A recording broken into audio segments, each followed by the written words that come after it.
Hello बच्चों, कैसे हो आप सबका एक बार फिर से स्वागत है आप सबका अपना चैनल कंसेप्ट वाला पे।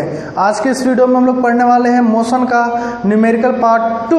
इस पार्ट में हम लोग करने वाले हैं एनसीईआरटी के एक्सरसाइज। पार्ट 1 में हमने करे थे इन टेक्स्ट क्वेश्चन, हमने सीखे थे कि न्यूमेरिकल्स कैसे हमें करना है, कैसे अटेम्प्ट करना है। आज कुछ और न्यूमेरिकल्स देखते हैं, धीरे धीरे हम लोग अपना लेवल भी बढ़ाएंगे। तो चलिए आज शुरू करते हैं एक्सरसाइज के क्वेश्चन नंबर 2 से। क्वेश्चन नंबर 1 पहले पार्ट में हम लोग डिस्कस कर चुके हैं, तो क्वेश्चन नंबर 2 कर रहे हैं हम लोग। तो क्वेश्चन नंबर 2 क्या बोल रहा है? Joseph jogs from one end A to another end B. एक एंड ए है, इस एंड से एंड बी तक जोसेफ है जो जॉग कर रहा है of a straight 300 metre road. इनके बीच की दूरी कितनी है? 300 मीटर है, और इसको जॉग करने में उसको टाइम लग रहा है 2 मिनट 30 सेकेंड। टाइम कितना लगा? 2 मिनट 30 सेकेंड। क्लियर है? फिर क्या बोल रहा है? And then turns around and jogs 100 metre back to the point C. फिर यहाँ पे आने के बाद वो घूम गया और घूम के 100 मीटर इधर आया। कितना मीटर आया? 100 मीटर। और आने कहाँ पे आया है? पॉइंट सी पे। ये रहा आपका पॉइंट सी, और ये दूरी कितना है? 100 मीटर। और इसको कवर करने में इसको टाइम लगा है 1 मिनट। टाइम कितना लगा है? 1 मिनट। तो टाइम को हम लोग क्या करेंगे? सबसे पहले स्टैंडर्ड यूनिट यानी सेकंड में चेंज करेंगे, तो हो जाएगा 60 सेकंड। और इसको चेंज करेंगे तो 6 दूनी 12 3 15 यानी 150 सेकंड। क्लियर है? अब क्वेश्चन में क्या बोल रहा है? What are Joseph's average speed and average velocity from A to B? सबसे पहले है A to B average speed and average velocity। तो average speed निकाल रहे हैं, तो average speed equal to distance upon time, total distance upon total time. तो total distance कितना है? 300 मीटर। टोटल टाइम कितना है? 150 सेकेंड। कितना हो जाएगा? 2 मीटर पर सेकेंड। क्लियर है? एवरेज वेलोसिटी निकालेंगे तो टोटल डिस्प्लेसमेंट, ये आपका डिस्टेंस था, यहां पे क्या आ जाएगा? Displacement by total time. तो स्ट्रेट लाइन है तो जितना डिस्टेंस होगा उतना ही डिस्प्लेसमेंट होगा, यानी 300 मीटर डिस्टेंस था तो डिस्प्लेसमेंट भी आपका कितना हो जाएगा? 300 मीटर। और टाइम फिर से कितना हो जाएगा? 150 सेकेंड। फिर से 2 बार में कट जाएगा तो आ जाएगा 2 मीटर पर सेकेंड। अब क्या बोल रहा है? सेकेंड पार्ट की फ्रॉम ए टू सी। इस बार कहां से कहां देखना है? ए टू सी। ए से सी। तो हम लोग एवरेज स्पीड की बात करें तो एवरेज स्पीड में क्या आ जाएगा? Total distance by total time. तो इस बार डिस्टेंस देखिए कितना चला है? 300 यहाँ और 100 यहाँ, टोटल 400 मीटर। डिस्टेंस हमें इनिशियल और फाइनल पोजीशन पे डिपेंड नहीं करता, वो पाथ पे डिपेंड करता है कि किस रास्ते को गया है। तो 300 के रास्ते गया, फिर वापस से 100 मीटर आया, तो टोटल डिस्टेंस कितना हो गया है? 400 मीटर। और टाइम कितना हो गया है? तो 150 सेकेंड ये हो गया और 60 सेकेंड वो, यानी कि 210 सेकेंड। तो 10 से 10 चला जाएगा, तो 40/21 मीटर पर सेकेंड। क्लियर है? यह है एवरेज स्पीड।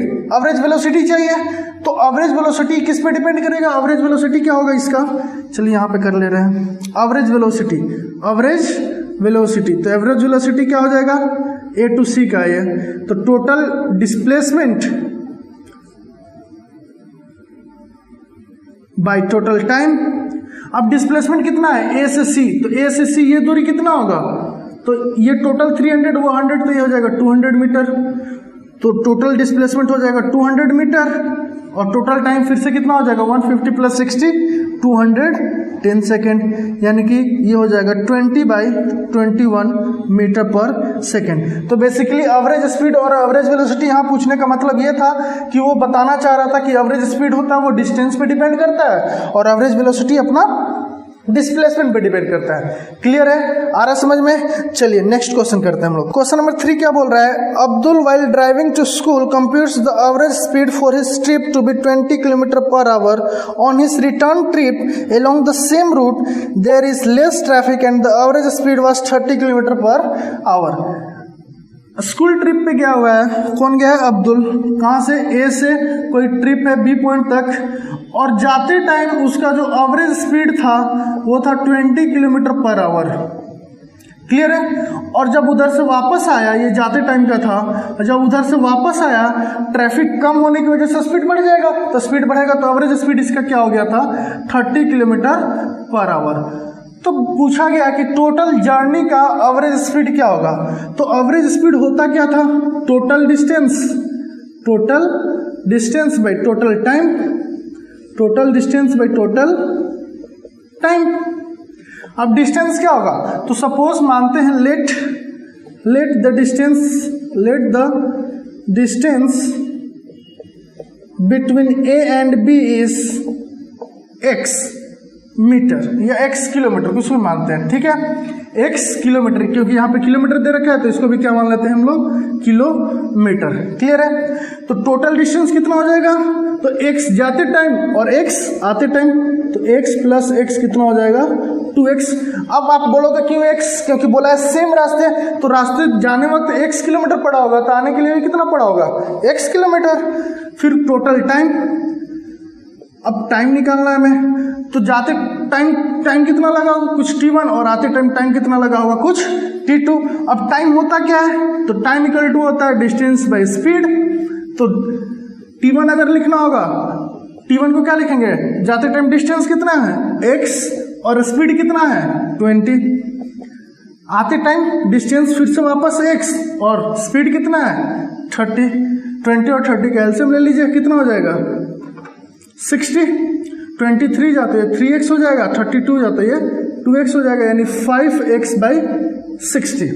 अब हमें क्या निकालना है एवरेज स्पीड, तो एवरेज स्पीड टोटल डिस्टेंस कितना था 2x और टोटल टाइम कितना है 5x बाई 60, 60 ऊपर चला जाएगा, 2x into 60 by 5x, x cut जाएगा, 12 5 जा 60, 12 2 जा 24 किलोमीटर पर आवर, क्योंकि यहाँ पे स्पीड किस में लेके चल रहे हैं हम लोग किलोमीटर पर आवर में। तो ये जो टाइम है वो किस में है आवर में है, ये टाइम किस में लेके चल रहे हैं हम लोग आवर में। समझ में आया कैसे क्वेश्चन करना है। Average speed of the journey की बात करेगा तो हमें क्या करना है, हमें एवरेज स्पीड का फॉर्मूला क्या है, total distance upon total time, पहले टोटल डिस्टेंस निकाल लेना है फिर टोटल टाइम। अब टाइम होता क्या है, तो टाइम होता है डिस्टेंस बाई स्पीड, तो डिस्टेंस बाई स्पीड का फॉर्मूला लगा देना है। जाते टाइम का स्पीड 20 किलोमीटर पर आवर था और आते टाइम का 30 किलोमीटर पर आवर, दोनों टाइम को जोड़ देंगे तो टोटल टाइम आ जाएगा, और एवरेज स्पीड टोटल डिस्टेंस को टोटल टाइम से हमें क्या कर देना है डिवाइड कर देना है। सिंपल है। ये हमारा कौन सा क्वेश्चन था, ये क्वेश्चन नंबर 3 था। क्लियर है। चलिए आ रहा है समझ में आप लोग को। चलिए नेक्स्ट है क्वेश्चन नंबर 4। क्वेश्चन नंबर 4 क्या बोल रहा है, चलिए देखते हैं उसको भी। क्वेश्चन नंबर 4 बोल रहा है motor boat starting from rest, given लिखना अब, तो गिवन लिखते हैं स्टार्टिंग फ्रॉम रेस्ट, यानी कि यू हो गया 0 मीटर पर सेकेंड। क्लियर है। वर्ड पढ़िए और गिवन लिखिए। स्टार्टिंग फ्रॉम रेस्ट, कल भी बहुत बात किए थे कि स्टार्ट कर रहा है कहाँ से, रेस्ट से, यानी उसकी इनिशियल वेलोसिटी कितनी है 0। फिर बोल रहा है accelerates in a straight line at a constant rate 3 metre per second square, यानी एक्सेलरेशन कितना दे दिया 3 metre per second square. Clear है। 8 सेकेंड, यानी टाइम कितना दे दिया है 8 सेकेंड। पूछ क्या रहा है how far does the boat travel during this time, यानी डिस्टेंस वो कितना ट्रेवल करेगा। अब हमें पता है UATS, पहले इक्वेशन में s आता नहीं है, v equal to u plus a t, s है नहीं। दूसरे इक्वेशन में v square minus u square equal to 2as, तो यहाँ पे v गिवन नहीं है तो v वाला यूज भी नहीं करेंगे। एकमात्र इक्वेशन क्या बचा, s equal to u t plus half a t square. हमने क्या बताया था, तीनों इक्वेशन को लिख लीजिए।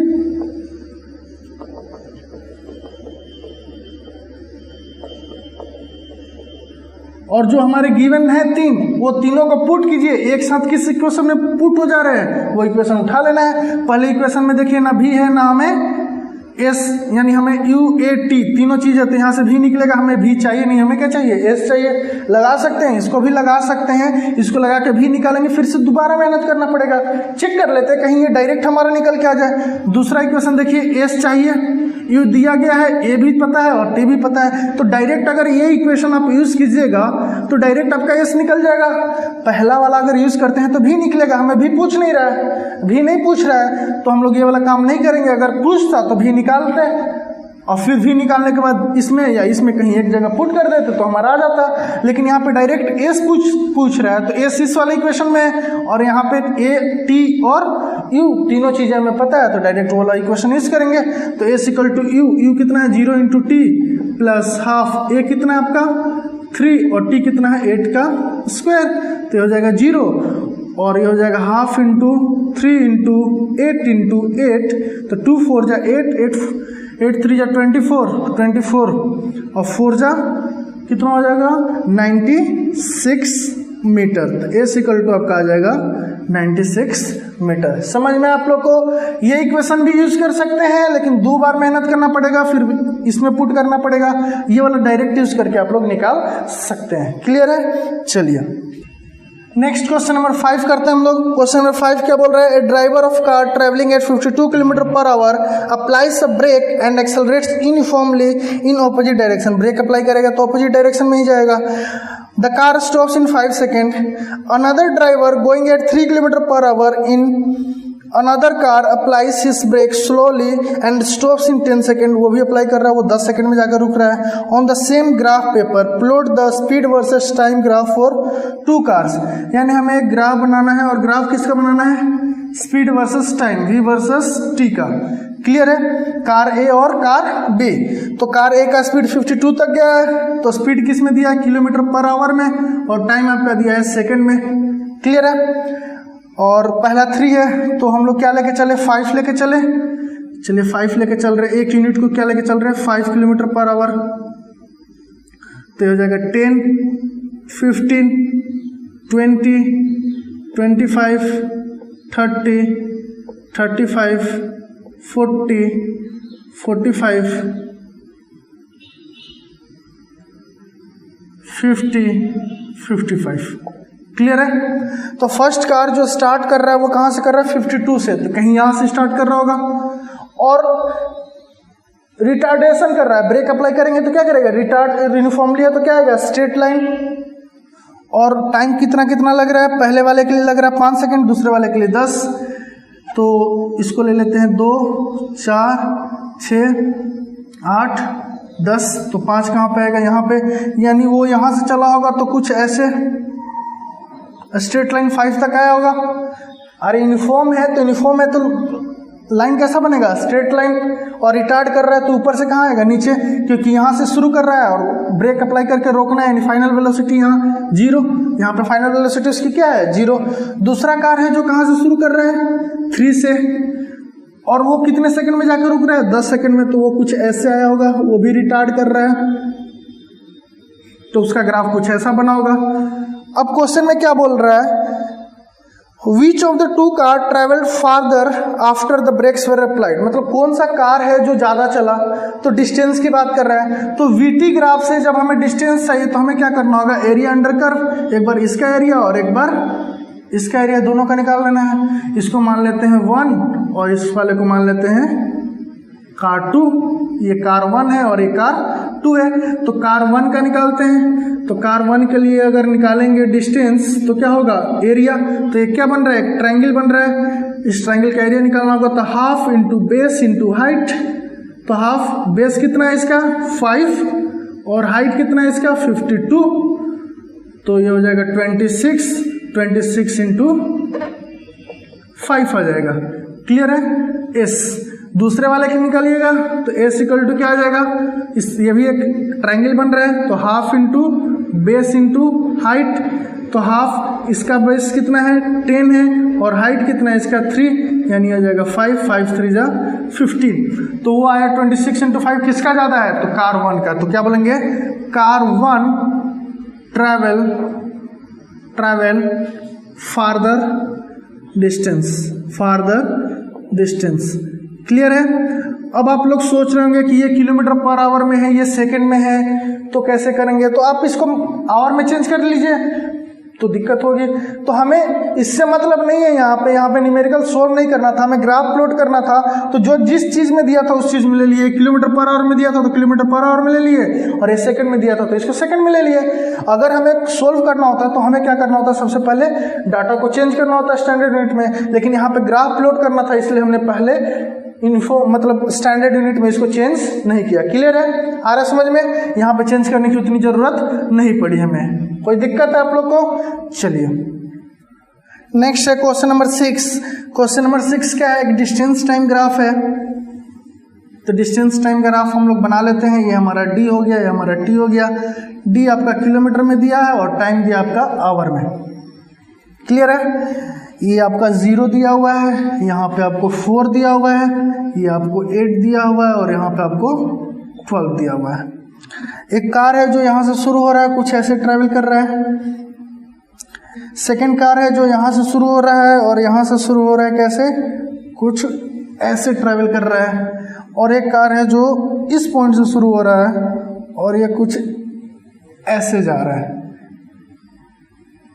क्लियर है? चलिए, इस कार को बी बोला गया है, इस कार को सी बोला गया और इस कार को ए बोला गया है। क्लियर है? अब क्वेश्चन क्या पूछ रहा है कि विच of the 3 is travelling fastest, सबसे ज्यादा कौन ट्रैवल कर रहा है। तो इस इंस्टेंट ऑफ टाइम के लिए देखा जाए, यहाँ पे टाइम भी दिया हुआ है, ये टाइम दिया हुआ है आपको 0.4 दिया हुआ है, 0.8 दिया हुआ है और ये आपका 1.2 दिया हुआ है। क्लियर है?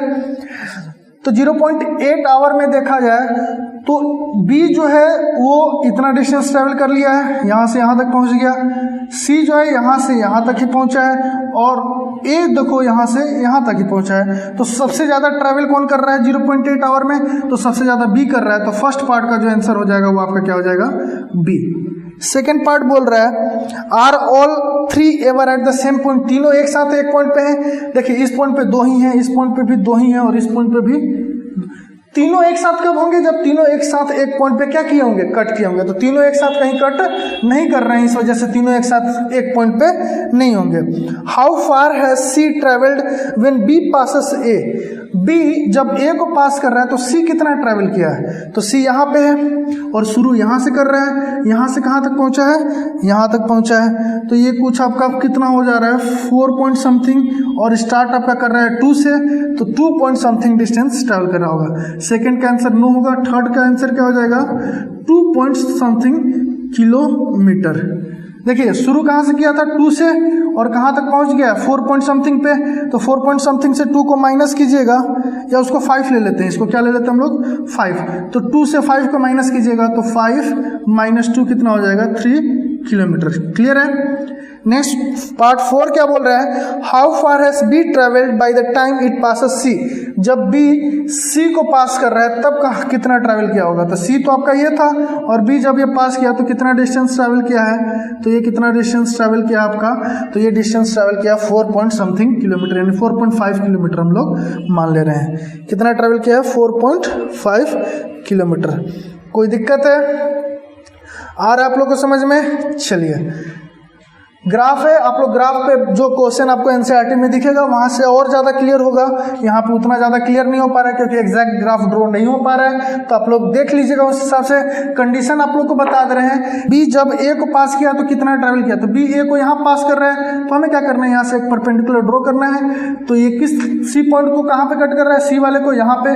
तो यहाँ से एक लाइन यहाँ पे ड्रॉ कर देंगे, देख लेंगे कितना ट्रैवल किया है। फिर बोल रहा है बी जब सी को पास किया तो कितना ट्रैवल किया? तो यहाँ पे पास किया है तो यहाँ पे हम लोग एक लाइन ड्रॉ कर लेंगे, देख लेंगे कितना किलोमीटर है। ग्राफ पे आप लोग एग्जैक्ट दिख जाएगा। यहाँ पे एग्जैक्ट नहीं दिख रहा है डाटा क्योंकि एग्जैक्ट हम लोग प्लॉट नहीं कर पाए हैं। तो हमें क्या करना है? सी का देखना था, बी का देखना था सी से, तो ये हो गया। और इस पॉइंट से हम लोग यहाँ पे परपेंडिकुलर, जब बी ए को पास किया तो वहां से एक परपेंडिकुलर डालेंगे तो इस पॉइंट पे आएगा। इस पॉइंट से हमने यहाँ पे देख लेना है कितना किलोमीटर ये ट्रेवल किया है और यहाँ से शुरू किया था तो इस चीज को माइनस कर देना है। क्लियर है? आ रहा है समझ में? चलिए नेक्स्ट क्वेश्चन नंबर 7 है a ball is gently dropped from a height of 20 metre. एक बॉल है जिसको जेंटली ड्रॉप किया गया है, तो जेंटली ड्रॉप किया गया है तो गिवन लिखेगा। तो यू क्या हो जाएगा 0। हमने फेंका नहीं है, हमने क्या किया? छोड़ा है। तो इनिशियल वेलोसिटी क्या हो जाएगी 0। हाइट दे दिया यानी एस दे दिया कितना 20 metre. If its velocity increases uniformly at 10 metre per second, यानी एक्सेलरेशन जो है 10 मीटर पर सेकेंड स्क्वायर। ठीक है, एक्सेलरेशन कितना दे दिया 10 मीटर पर सेकंड स्क्वायर। वर्ड यूज किया है वेलोसिटी, लेकिन यूनिट पे ध्यान देना है, तो यूनिट कितना है मीटर पर सेकंड स्क्वायर, और मीटर पर सेकंड स्क्वायर किसका होता है एक्सेलरेशन का, यानी ये हमारा क्या गिवन है एक्सेलरेशन गिवन है। With what velocity it will strike the ground, ground को किस वेलोसिटी से ये स्ट्राइक करेगा, तो उसके लिए हमें क्या करना है इक्वेशंस ऑफ मोशन, तो हमें भी निकालना है। और फिर पूछा है after what time it will strike the ground, ground को किस टाइम के बाद ये स्ट्राइक करेगा, तो एक बार हमें टी भी निकालना है और एक बार हमें भी निकालना है। तो हमें जब टी चाहिए तो टी के लिए कौन सा इक्वेशन यूज कर ले, S equal to u t plus half a t square, S equal to देखिए v equal to u plus a t, ये इक्वेशन यूज नहीं कर सकते, ना हमें भी पता है ना हमें टी पता है, तो इक्वेशन नहीं यूज होगा। Second equation s equal to u t plus half a t square, देखिए एस पता है, यू पता है और ए पता है, तो टी निकल जाएगा, तो चलिए यूज करते हैं। तो एस इक्वल टू यू कितना है 0, तो ये हो जाएगा 0 प्लस हाफ, ए कितना है 10 टी स्क्वायर, तो ये हो जाएगा 5, एस कितना दिया है 20, तो 20 इक्वल टू 5 टी स्क्वायर, तो 5 4 इक्वल टू टी स्क्वायर, तो टी इक्वल टू कितना आ जाएगा 2 सेकेंड, तो टाइम निकल के आ गया 2 सेकेंड, यानी 2 सेकेंड के बाद बॉल जाके किसको हिट करेगा ग्राउंड को। फिर पूछा कितना स्पीड से स्ट्राइक करेगा, तो वी स्क्वायर या v equal to u plus a t लगा लो, v equal to u plus a t, v चाहिए यू कितना है 0, ए कितना है 10 और टी कितना है 2, तो 20 मीटर पर सेकेंड, तो वी आपका कितना आ जाएगा 20 मीटर पर सेकेंड। या डायरेक्ट भी निकालना था तो v square minus u square equal to 2s लगाते तो डायरेक्ट हमारा भी निकल के आ जाता। क्लियर है, आ रहा है समझ में ना कैसे यूज करना है इक्वेशन ऑफ मोशन। पहला इक्वेशन डायरेक्ट नहीं यूज हुआ, क्यों, क्योंकि ना हमें भी पता था ना हमें टी, 2 वेरिएबल हो गया था, 2 वेरिएबल एक साथ हम लोग यूज नहीं कर सकते हैं। मैक्सिमम कितना वेरिएबल होना चाहिए एक इक्वेशन के लिए, 1 वेरिएबल। क्लियर है, चलिए नेक्स्ट है क्वेश्चन नंबर 8 भी आपका क्या है ग्राफ है। कौन सा ग्राफ है आपका, ये speed versus velocity time graph, VT graph है, स्पीड टाइम ग्राफ। ये ऐसे दिया हुआ है, यहाँ पे 2 दिया है, ये 4 दिया है और ये आपको 6 दिया है और यहाँ पे 8 दिया है। स्पीड है आपका मीटर पर सेकंड में और टाइम है आपका सेकंड में। यहाँ पे 2 दिया है, यहाँ पे 4 दिया है और यहाँ पे आपका 6 दिया है और आगे भी दिया है 8 और 10। Find how far does the car travel in the first 4 second. तो वीटी ग्राफ है और हाउ फार यानी डिस्टेंस चाहिए फर्स्ट 4 सेकेंड में, तो फर्स्ट 4 सेकेंड में ये हुआ 4 सेकेंड, तो यहाँ से ये लेके जाइए, तो फर्स्ट 4 सेकंड में कितना ट्रेवल किया, तो वीटी ग्राफ से अगर डिस्टेंस चाहिए तो हमें क्या लेना पड़ेगा एरिया अंडर कर्व। तो ऐसा कुछ एरिया हम लोग तो पढ़े नहीं है, ये वाला डाटा 6 है और ये वाला डाटा 4 है, तो क्वाड्रेंट भी नहीं बन रही है। तो यहाँ पे हम लोग इसको क्या कंसिडर कर लेंगे, एक ट्राइंगल। क्या कंसिडर कर लेंगे, ट्राइंगल ओ ए बी को हम लोग ट्राइंगल कंसिडर कर लेंगे। तो area of triangle O A B जो होगा वो क्या होगा, half into base into height, यानी हाफ इंटू बेस कितना है 4 और हाइट कितना है इसका 6, तो 2 2 जा 4 6 2 जा 12 मीटर। ऐसा समझ में। अब ये क्वाड्रेंट भी नहीं हो सकता, क्वाड्रेंट के लिए दोनों बराबर होता तो क्वाड्रेंट का फॉर्मूला लगा देते हैं, तो क्वाड्रेंट तो है नहीं, तो हम लोग ऐसा कोई फिगर पढ़े नहीं है, तो इसको हम लोग क्या मान लेंगे, एक ट्राइंगल मान लेंगे। क्लियर है। सेकेंड पार्ट बोल रहा है what part of the graph represents uniform motion of the car. किस पार्ट में यूनिफॉर्म मोशन है, तो जहां से स्पीड कांस्टेंट हो जा रहा है, देखिए यहां से स्पीड क्या हो जा रहा है कांस्टेंट, स्ट्रेट लाइन हो जा रहा है, तो यहां से अगर स्ट्रेट लाइन हो जा रहा है तो यहां से यूनिफॉर्म मोशन, यानी 6 सेकंड के बाद जो है आफ्टर 6 सेकंड, फर्स्ट पार्ट हो गया, सेकंड पार्ट में लिख देंगे after 6 second, after 6 second, 6 second के बाद वो यूनिफॉर्म मोशन से मूव कर रहा है। आ रहा समझ में। चलिए नेक्स्ट है क्वेश्चन नंबर 9। क्वेश्चन नंबर 9 क्या बोल रहा है, state which of the following situations are possible and give example for each of this. An object with constant acceleration but zero velocity, zero velocity से है लेकिन कांस्टेंट एक्सेलरेशन है। आप बताइए जब मैं इसको ऊपर फेंका था तो एक पॉइंट पे जाने के बाद उसकी वेलोसिटी क्या हो गई थी 0, लेकिन उसके ऊपर नीचे की तरफ एक एक्सेलरेशन 10 लग रहा था या नहीं लग रहा था, जो उसको नीचे अब लेके आएगा। तो when a body is thrown upward, when a body is thrown upward then at maximum height its velocity is 0 and it has constant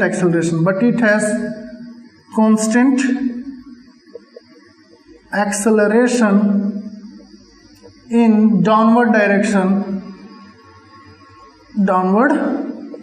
direction, जो इसको नीचे की तरफ लेके आता है। ये पार्ट आपका 1 हो गया। सेकेंड पार्ट क्या बोल रहा है, an object moving with acceleration but with uniform speed. Acceleration के साथ है, body moving with acceleration, accelerate कर रहा है लेकिन स्पीड उसकी क्या है, यूनिफॉर्म है।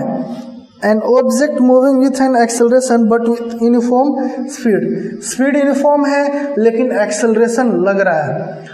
तो अब देखिए, अगर कोई ऑब्जेक्ट है जो ट्रैवल कर रहा है हॉरिजॉन्टली, कैसे, ऐसे हॉरिजॉन्टली हम इसको ट्रैवल करा रहे हैं, तो ये यूनिफॉर्म स्पीड से जा रहा है लेकिन एक एक्सेलरेशन नीचे की तरफ लग रहा है, नहीं लग रहा है, ग्रेविटेशनल एक्सेलरेशन। या कार चल रहा है नीचे यूनिफॉर्म स्पीड के साथ, तो उसके ऊपर एक जी लग रहा है, नहीं लग रहा है, नीचे की तरफ जी लग रहा है ना। तो कोई भी चीज अगर हॉरिजॉन्टल डायरेक्शन में ट्रैवल करता है, any object travelling in horizontal direction with uniform speed, any object travelling in horizontal direction with uniform speed के साथ अगर हॉरिजॉन्टल डायरेक्शन में ट्रैवल कर रहा है तो जी उसके ऊपर नीचे की तरफ हमेशा लगता रहता है। An object moving in a certain direction with an acceleration in perpendicular direction, तो फिर से यही सेम मूव कर रहा है हॉरिजॉन्टल डायरेक्शन में और एक्सेलरेशन है परपेंडिकुलर डायरेक्शन में, है या नहीं है, क्लियर है। तो सेम यही एग्जांपल यहाँ भी आप लोग यूज कर सकते हैं, क्लियर है, आ रहा है समझ में। चलिए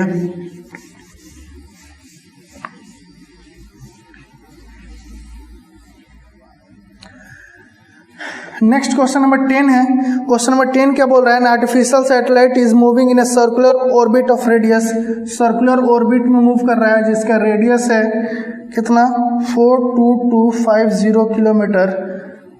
calculate its speed if it takes 24 hour to revolve around the earth. Earth के अराउंड रिवॉल्व करने में 24 आवर, टाइम कितना लग रहा है, 24 आवर। तो स्पीड चाहिए, तो speed equal to distance upon time, तो डिस्टेंस कितना होगा 2 पाई आर, सर्कुलर मोशन में डिस्टेंस कितना हो जाएगा 2 पाई आर, और time t equal to 2 into pi यानी 22/7, और आर कितना है 42250, और टी आपका कितना है 24 आवर, यानी यहाँ पे स्पीड हो जाएगा किलोमीटर पर आवर। कैलकुलेशन आप लोग कर लीजिएगा। तो ये आप लोग का किसका था, एनसीईआरटी एक्सरसाइज, और इस पार्ट को यहीं तक स्टॉप करते हैं हम लोग। एनसीईआरटी एक्सरसाइज आप लोग का कंप्लीट होता है। नेक्स्ट पार्ट में हम लोग कुछ टीएमएच के क्वेश्चंस करेंगे और भी अच्छे न्यूमेरिकल्स करेंगे, देखेंगे कि और अच्छे न्यूमेरिकल्स को कैसे हमें ट्राई करना है। अगर वीडियो आप लोग को पसंद आई होगी तो वीडियो को लाइक कीजिएगा। अगर आप लोग को टीएमएच का न्यूमेरिकल्स चाहिए तो आप लोग कमेंट बॉक्स में बता सकते हैं कि आपको टीएमएच का न्यूमेरिकल्स चाहिए, तो मैं टीएमएच का न्यूमेरिकल बनाऊंगा। Thank you.